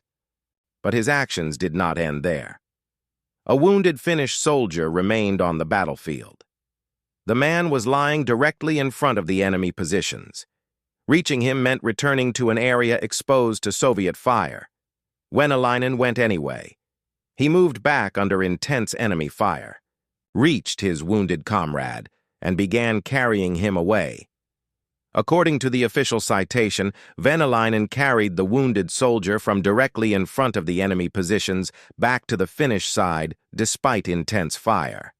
This action reveals, perhaps even more about Venäläinen than destroying the machine gun position. His original mission had already succeeded. He could have remained under cover. Instead, he voluntarily returned to the danger zone to save another soldier. On August 10, 1941, Venäläinen was promoted to corporal. He was still only 20 years old. The Finnish advance continued deeper into East Karelia. On September 5, 1941, Venäläinen again performed an action that would later be included in his Mannerheim Cross citation. The location was Ilinsko. This time, the objective was an enemy bunker. A bunker provided considerably more protection than an ordinary field position. Destroying one often required an attacker to approach extremely close. Venäläinen used hand grenades. He reached throwing distance. Then he attacked. According to his official citation, he destroyed the entire crew of the enemy bunker with hand grenades. 3 different combat situations. At Salmi, a fully occupied enemy truck. At Kaukojärvi, a machine gun position and the rescue of a wounded comrade. At Ilinsko, an enemy bunker. The same characteristic appeared each time. Venäläinen went close to the enemy. He made decisions rapidly, and he completed his mission. His superiors noticed. His official citation described him as an exceptionally courageous submachine gunner. It also stated that in every situation he had shown exemplary courage, enthusiasm, and conscientiousness in carrying out his duties. On November 19, 1941, Commander-in-Chief Mannerheim appointed Corporal Aino Edvin Venäläinen a Knight of the Mannerheim Cross, 2nd class. His knight number was 38. Venäläinen was only 20 years old. But the war continued. Just over 2 weeks after receiving the Mannerheim Cross, Venäläinen was wounded. On December 5, 1941, he was wounded at Karhumäki. He survived and returned to service. On April 20, 1942, Venäläinen was wounded again at Shemensky. It was his second wound of the continuation war. Again, he survived. On May 26, 1942, Venäläinen was promoted to Lance Corporal. He continued serving as a submachine gunner in Jaeger Battalion 4 until 1944. During the final stage of the war, his assignment changed. In 1944, Venäläinen served as a quartermaster at the 27th Military Hospital. He was discharged from military service on October 30, 1944. He was only 23 years old. Consider what he had experienced by that age. He had entered the war as a conscript, fought as a submachine gunner at the front of the Finnish advance, destroyed an enemy truck and its soldiers, maneuvered behind a machine gun position, rescued a wounded comrade from enemy fire, destroyed an enemy bunker with hand grenades, received the Mannerheim Cross, been wounded twice, and served through years of war, all before his 24th birthday. After the war, Väinäläinen's life changed completely. In 1946, he received an assignment as a border guard NCO in Border Guard Battalion 6. However, the assignment was cancelled on July 15, 1946. Väinäläinen entered civilian life. From 1946 until 1969, he worked as a construction worker on various building sites in Vaasa. For more than 2 decades, his everyday life was therefore far removed from the battlefields of East Karelia. In 1969, Väinäläinen changed careers. He became a machine fitter for Etelä-Pohjanmaan Voima at Vaskiluoto. He remained in that position until 1986. Reservist activities also remained important to him. Väinäläinen was a founding member of the Vaasa Reserve NCO Association. He later became an honorary member. The young submachine gunner of 1941 therefore continued to support Finland's reservist tradition during the decades of peace. Eino Edvin Väinäläinen died in Vaasa on July 10, 1997. He was 76 years old. He was buried at the old cemetery in Vaasa. Väinäläinen's story stands out especially because of his age. During the summer of 1941, he was only 20 years old. Yet again and again, he faced situations in which decisions had to be made within seconds. On July 21st at Salmi, an enemy truck filled with soldiers appeared before him. He destroyed it. On July 24th at Kaukojärvi, a Soviet machine gun position threatened the Finnish advance. Väinäläinen maneuvered behind it and eliminated its crew. Then he saw a wounded Finnish soldier lying directly in front of the enemy positions. He returned under fire, reached his comrade, and carried him to safety. On September 5th, at Ilinsko, an enemy bunker stood in his path. Väinäläinen approached with hand grenades and destroyed the bunker crew. In November, he became a Knight of the Mannerheim Cross. In December, he was wounded at Karhumäki. The following spring, he was wounded again at Shemensky, but he survived the war. Eino Edvin Väinäläinen, born in Turku, conscript of Jaeger Battalion, 4 submachine gunner, soldier wounded twice in war. Corporal, later Lance Corporal. The man who maneuvered behind an enemy machine gun position and then returned under intense fire to rescue his wounded comrade. Knight of the Mannerheim Cross, number 38. Number 39, Yrjö Alphonse Tamminen, Knight of the Mannerheim Cross, number 39.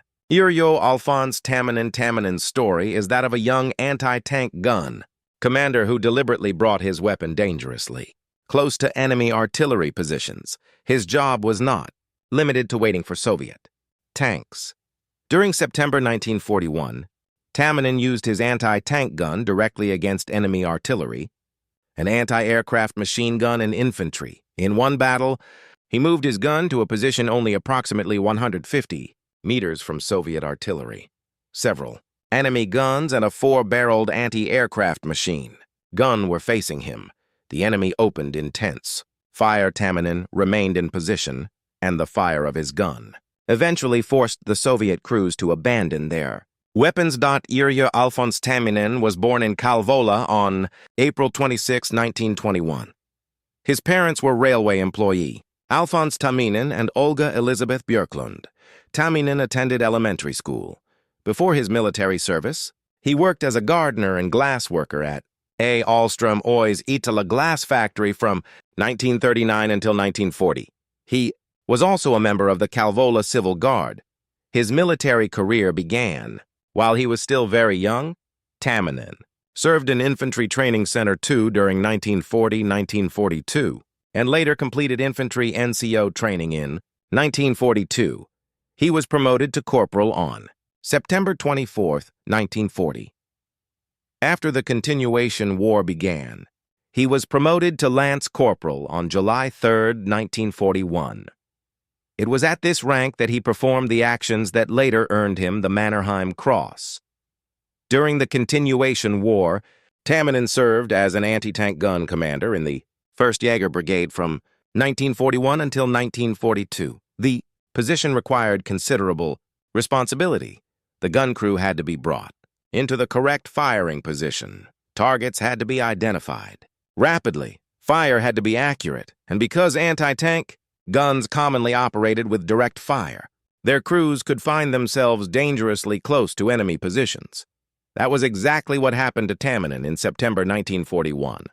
His wartime route included Korpiselkä, Kokkari, Jalovaara, Käsnaselkä, Vitele, Tuulos, Aunis, and the Svir region. By September, the Finnish advance had reached the Pataja-Selkä and Lake Onega areas. On September 23, 1941, a battle took place at Pataja-Selkä that became the central event in Tamminen's official Mannerheim Cross citation. The Soviet forces had positioned artillery for direct fire. Several guns were present. The position also included a 4-barreled anti-aircraft machine gun. Approaching such a concentration of firepower with an anti-tank gun was extremely dangerous. Tamminen nevertheless moved forward. He brought his gun into a firing position only around 150 meters from the Soviet artillery. At that distance, the enemy could fire directly at his crew, and they did. Tamminen's position came under intense close-range fire. He did not withdraw. He continued fighting. According to his official citation, Tamminen encouraged his men through his own personal example. His anti-tank gun opened fire against the Soviet positions. The small Finnish gun crew was effectively engaged in a direct-fire duel with a much larger enemy artillery position. Tamminen's action succeeded. The fire of his gun eventually forced the Soviet soldiers to abandon their artillery pieces. This changed the battlefield situation. With the Soviet direct-fire guns neutralized, Finnish assault vehicles and Jaeger troops were able to break into the enemy positions. Tamminen's action therefore affected far more than the survival of his own gun crew. He helped open the way for other Finnish forces. The fighting at Pataja-Selkä continued. Later in the same battle, Tamminen and his gun were used against an enemy anti-aircraft machine gun position located away from the main artillery position. The weapon could also deliver heavy fire against ground targets, but Tamminen participated in destroying its crew. Only 1 day later, he was again in combat. On September 24, 1941, Tamminen used his gun against Soviet infantry on the shore of Lake Onega. The target was an enemy company. According to his official citation, Tamminen and his gun inflicted significant casualties on the Soviet formation. The anti-tank gun was therefore again being used against something other than armor. This time its target was infantry. 3 days later came another action recorded in the official citation. On September 27, 1941, Finnish forces were attacking again. Tamminen moved forward with his gun. He did not keep it safely behind the infantry. According to the citation, he advanced directly into the front line. At times, he even moved ahead of it. This involved enormous risk. The gun and its crew were openly exposed to enemy fire, but aggressive positioning also allowed Tamminen to engage enemy weapons immediately. During the attack, he saw a Soviet gun being moved into firing position. If the enemy crew completed the deployment, the gun could begin firing on the Finnish troops. Tamminen acted first. He destroyed the enemy gun before it could properly enter action. When these 3 days are considered together, it becomes clear why the young lance corporal received the Mannerheim Cross.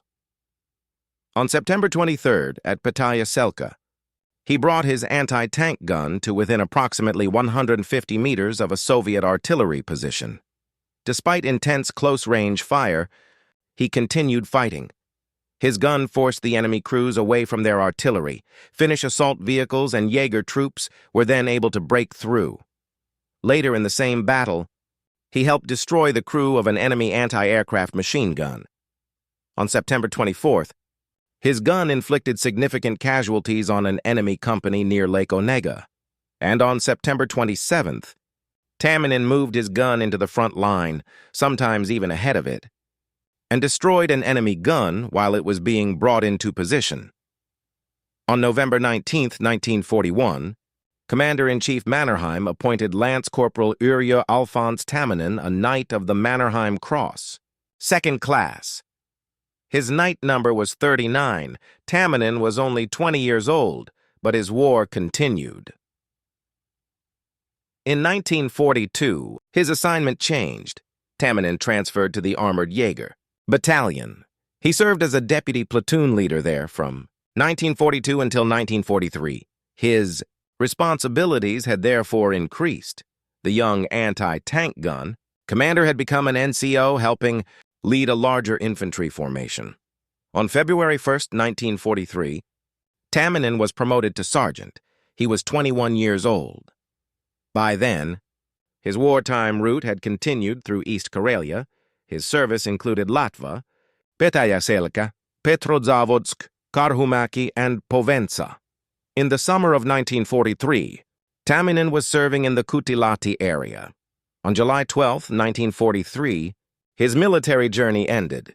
Yrjö Alfons Tamminen disappeared at Kutilahti. His body was not recovered. He was later commemorated as left on the battlefield and blessed into the Heroes' Cemetery at Kalevala. Tamminen was only 22 years old. Less than 2 years had passed since he received the Mannerheim Cross. His life had been very short, but his military career had already contained an extraordinary amount. In 1939, he had been working at the Itala glass factory. In 1940, he entered military service. In 1941, he became an anti-tank gun commander, and in September of that year, he moved his gun so close to Soviet artillery that only about 150 meters separated them. The enemy fire was intense. Tamminen remained. He encouraged his crew. The gun continued firing. Eventually, the enemy artillery crews abandoned their weapons. Finnish assault vehicles and Jaeger troops were able to move forward. The following day, Tamminen's gun inflicted significant casualties on an enemy company. 3 days later, he was again operating at the very front. Soviet gun was being moved into position. Tamminen fired first. The enemy gun was destroyed before it could enter action. These actions earned him the Mannerheim Cross, but less than 2 years later, he was listed as missing in action. Yrjö Alfons Tamminen, glassworker from Kalevala, anti-tank gun commander Lance, corporal later sergeant, the man who moved his gun to within 150 meters of enemy artillery and forced its crews away from there. Weapons missing at Kutilahti on July 12, 1943, only 22 years old, night of the Mannerheim Cross number 39. Number 40. Albert Resinen Knight of the Mannerheim Cross, number 40. Albert Resinen. Albert Resinen's story is different from those of many of the younger knights in this series. When the Continuation War began in 1941, Resinen was not experiencing war for the first time. He had already fought on the Eastern Front of the First World War in German service. He had been one of the Finnish Jaegers. He had fought at Tampere and Viipuri in 1918. He had participated in the Vienna-Karelia expedition, and during the winter war, he had commanded a tank company on the Karelian Isthmus. In the summer of 1941, decades of military experience were combined with a new weapon. The tank, Resinen commanded a heavy tank platoon. At Tulos, his platoon broke through enemy defenses, captured 4 Soviet field guns and an armored car, and opened a route for a Finnish infantry battalion that had found itself in serious difficulty. Later, during the offensive toward Petrozavodsk, Resinen personally walked ahead of his tanks and Jaeger troops in darkness, guiding them through strongly fortified enemy positions. Albert Resinen was born in Kavi on November 3, 1895. His parents were farmer Heikki Resinen and Juliana Koponen. Resinen attended elementary school. His life changed dramatically during the First World War. Finland was still part of the Russian Empire. A group of Finnish independence activists secretly traveled to Germany to receive military training. Their objective was to create a trained force that could eventually support Finnish independence. Resinen joined them. From 1916 until 1918, he served in the Royal Prussian Jaeger Battalion 27. He belonged to its 4th Company. Resinen did not receive only military training in Germany. He also experienced actual war. During the First World War, he served on the Eastern Front. His battlefields included the Misi River, the Gulf of Riga, and the Aa River. A young farmer's son from Finland therefore received his first combat experience far from home. By 1918, Finland's situation had changed completely. The country had declared independence. But Finland had also descended into civil war. The Jaegers were needed at home. Räsänen returned to Finland with the main body of the Jaegers, arriving in Vasa on February 25, 1918. He was 22 years old. During the War of 1918, Räsänen served with the 3rd Jaeger Regiment. He served as company sergeant major and platoon leader. He participated in the battles of Tampere and Viipuri. The war ended in the spring of 1918, but Räsänen's military career continued. He served as a training NCO in the 3rd Jaeger Regiment until 1921. On September 30, 1921, he left active service, but only briefly. That same year, Räsänen served as a training NCO in the Häme Cavalry Regiment. Then his path again took him east. From 1921 until 1922, he participated in the Vienna-Karelia expedition with the Repola Battalion. Räsänen served both as a platoon leader and company commander. His operational areas included Kutamalahti and Porajärvi. During the 1920s and 1930s, Räsänen continued his military career. He served as a training NCO, mechanic and company sergeant, major in the Häme Cavalry Regiment and the separate tank company. At the same time, he continued his military education. In 1926, Räsänen completed Reserve Officer Course No. 11. During 1933 and 1934, he completed an infantry course at the Battle School. Over the years, he had developed into an extremely experienced soldier. Then came 1939. On November 30th, the Soviet Union invaded Finland. The Winter War began. Räsänen served as a company commander in the tank battalion. His wartime service took him to the Karelian Isthmus. On December 15, 1939, he was promoted to lieutenant. After the Winter War, Räsänen remained with the tank battalion. During 1940 and 1941, he served as a company commander and in 1941 also as an instructor. When the Continuation War began in the summer of 1941, Räsänen was 45 years old. He had already fought in the First World War, the War of 1918, and the Winter War. Now he returned to combat once again. This time, he commanded a heavy tank platoon of the tank battalion. Operating tanks in Finland's difficult terrain was demanding. Roads were narrow, forests and marshes restricted movement. Enemy forces could position obstacles and anti-tank defenses along the limited routes that armored vehicles had to use. A tank platoon commander had to make decisions quickly. One of Räsänen's most important battles took place at Tulos. Finnish forces were attempting to break through Soviet defenses. The breakthrough was extremely important to the wider advance. Räsänen led his heavy tank platoon into the attack. According to his official Mannerheim Cross citation, his actions were exceptionally courageous and energetic. His platoon broke through the enemy defenses. During the attack, it captured 4 Soviet field guns. A Soviet armored car was also captured. But even more important was the effect on other Finnish troops. A Finnish infantry battalion had found itself in a difficult situation. Räsänen's tank platoon opened a route for it. The armored breakthrough allowed the infantry to continue moving forward. His official citation described the breakthrough as highly significant. But Räsänen's courage was not limited to commanding from inside a tank. The second major action mentioned in his citation occurred during the offensive toward Petrozavodsk. The Soviet forces had constructed strongly fortified positions. Bunkers and other defenses blocked the Finnish advance. Räsänen led his platoon forward. The tanks broke into the enemy positions and destroyed numerous bunkers. Then darkness came. Moving tanks at night was extremely difficult. Visibility from inside a tank was limited even during daylight. In darkness, the commander had to find a route while avoiding obstacles and prepared enemy defenses.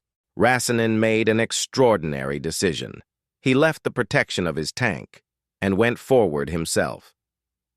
According to his official citation, Räsänen walked in darkness ahead of the tanks and Jaeger troops. The 45-year-old lieutenant was leading his armored formation on foot. Behind him came the tanks and infantry. Ahead were the enemy positions. Razinin personally showed them the route.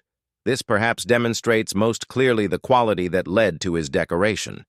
He did not simply order other soldiers to advance.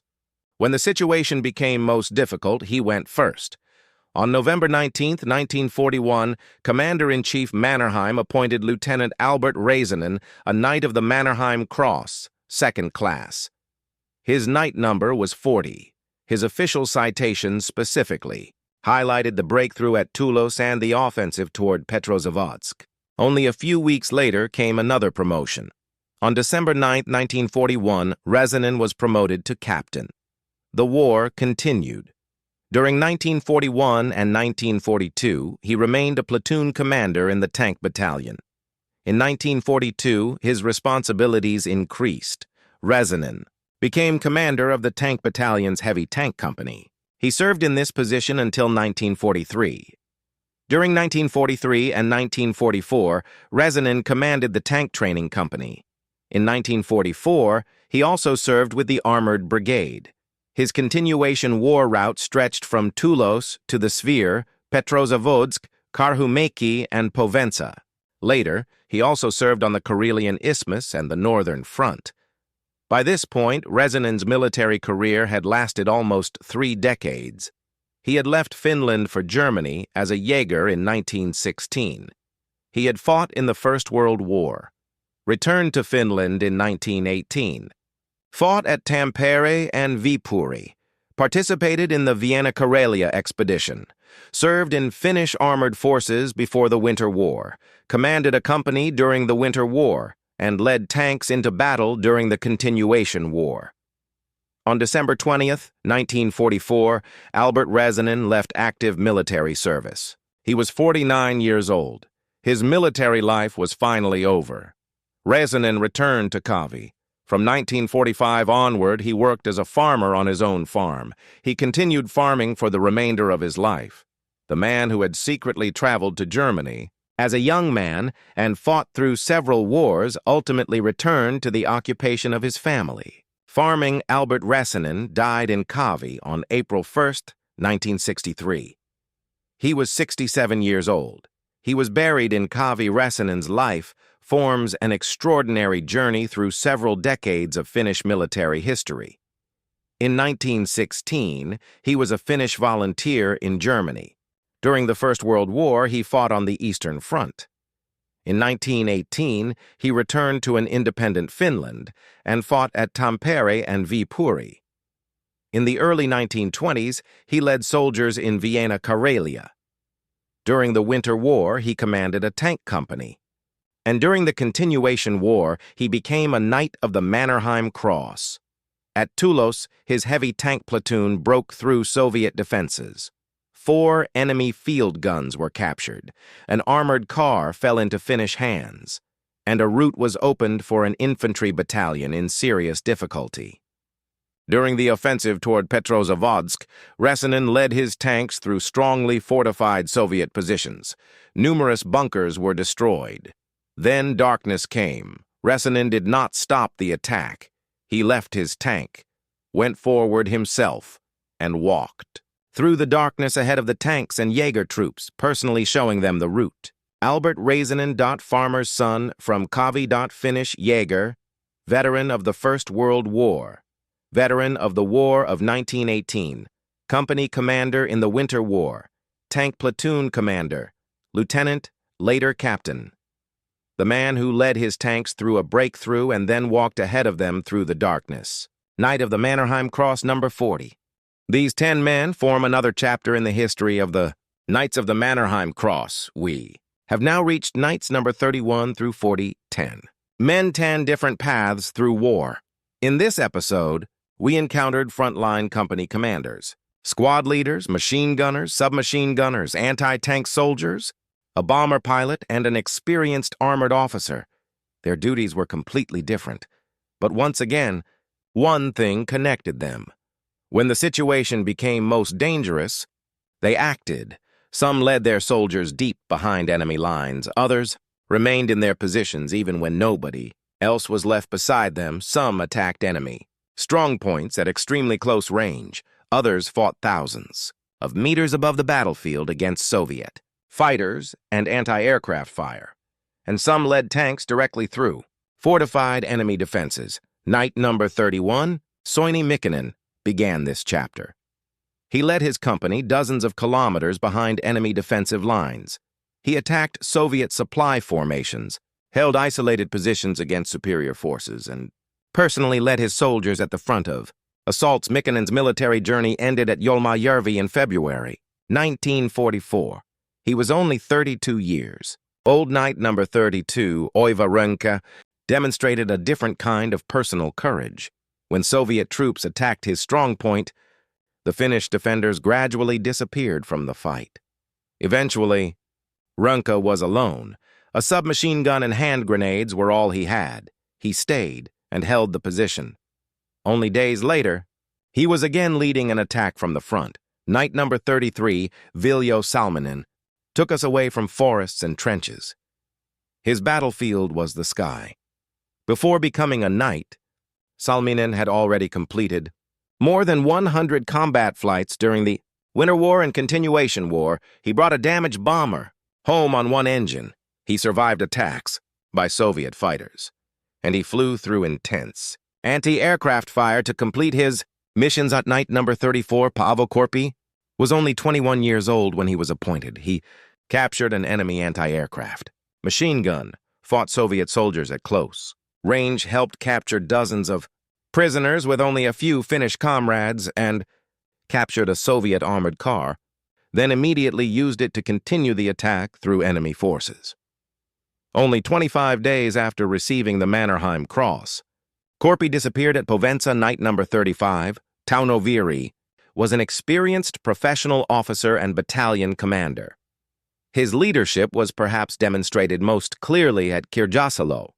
When 7 layers of barbed wire blocked his battalion, Vieri personally went forward, with wire cutters in his hands. He began opening a route for his soldiers. He then participated in the destruction of enemy bunkers. For Vieri, leadership did not mean simply giving orders. It meant personal example. Knight number 36, Ara Voutilainen, was another young NCO at Enemajoki. He charged first across a bridge under enemy fire and helped establish a bridgehead for the Finnish troops following behind. After being wounded, he continued commanding his squad. Later, during the freezing disaster at Povensa, his actions while rescuing fellow soldiers were considered so significant that he was even proposed for the first class of the Mannerheim Cross. Knight number 37, Veikko Saarelainen, became known for the battle at the Salmi-Tuulemajärvi road junction. Saarelainen was already wounded. Still, he placed his machine gun in the middle of the road. First came 6 Soviet trucks, then 14 more. According to his official citation, all 20 were destroyed. Saarelainen continued serving and was later wounded a second time. Knight number 38, Eino Venäläinen, was only 20 years old. He destroyed an enemy truck and its soldiers. He maneuvered behind a machine gun position and eliminated its crew, but perhaps the most remarkable moment came afterward. Venäläinen returned under intense enemy fire to reach a wounded Finnish soldier.